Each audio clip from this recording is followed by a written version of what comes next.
shoot your video for April 17th. I hope you've had a great week. Let's finish strong.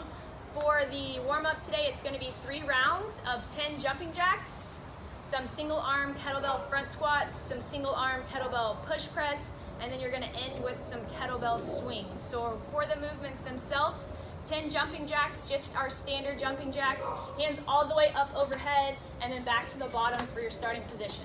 After 10 of those, you're gonna pick up a kettlebell, a dumbbell, any heavy object that you may have that you can hold in the front rack position with one arm, and you'll perform 5 front squats with it in your right hand and then switch over to your left hand. So for the front squat itself, feet are gonna start right up underneath your hips. Have that object out in the front rack position. We'll hit 5 on our right arm, starting with a hip movement all the way down, knees track over your toes, and then driving up all the way to the top. Make sure we're hitting at least parallel on that squat, and then standing up, switch over to the left side, and you'll hit 5 on your left side. Well, in that front squat position, guys, make sure our elbows stay up high the entire time, okay? As we get deeper into these rounds, don't let your elbow fall forward. Really concentrate on keeping that chest up, drive that elbow up. From there, same concept, 5 on each arm. You're gonna go to a push press. So your push press is going to start with a quick dip drive. Knees are gonna track out over your toes. Quick dip drive, press up over your head. Make sure we keep that rib cage pulled down and that body stacked like Coach Kelly was talking about earlier in the week. All right, 5 on your right arm, switch over, and you'll hit 5 on your left arm. Once you're done with that, you're gonna move on to 10 kettlebell swings. For me, I'm just gonna hold onto this plate with 2 hands. Those feet start stacked up underneath your hips for that kettlebell. Pretend like there's a wall behind you, tap that wall, and then drive that object straight up over your head, and then back to your starting position. If you have any sort of shoulder issues and need to make this a Russian swing, you can totally do that as well. All right, for your strength portion today, we're gonna actually work through 2 different movements, okay? So you're first gonna start off with a 15-minute running clock. You're gonna try to hit a 3 rep max of a front squat. After that 15 minutes, you'll reset the clock again for 10 minutes. Same idea, but this time we're gonna hit a 3 rep max of a push press. So for the front squat itself, going for a 3 rep max here, guys, doesn't have to be an all-time PR. Base it on the equipment that you have with you.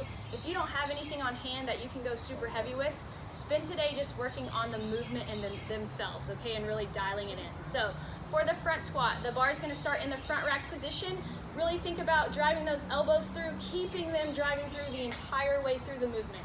All right, feet are underneath your hips. You are going to initiate this movement, sending those hips back. Knees are going to track over the toes.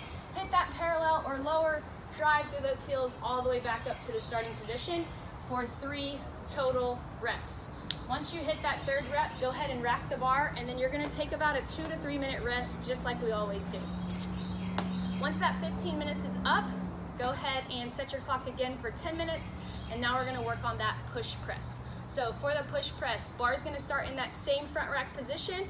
This time, feet are stacked up underneath your hips. The movement's gonna initiate with a quick dip drive, and then we're gonna drive this bar up over our head. So quick dip drive and press.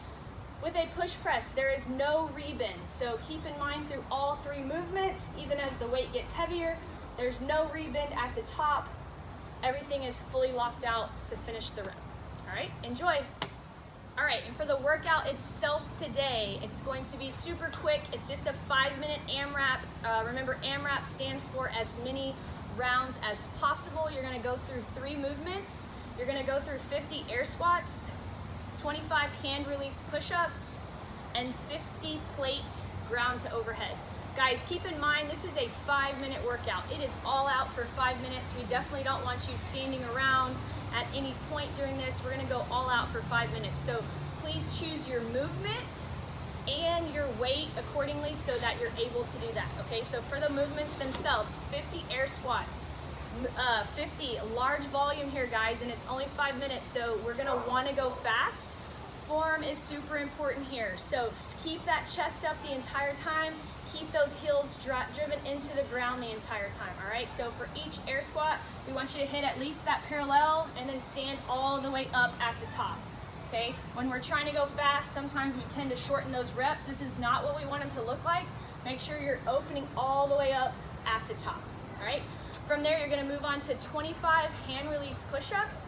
You do have the option today to have your feet stacked on a plate for these hand release push-ups. So feet stacked, starting off in that nice plank position.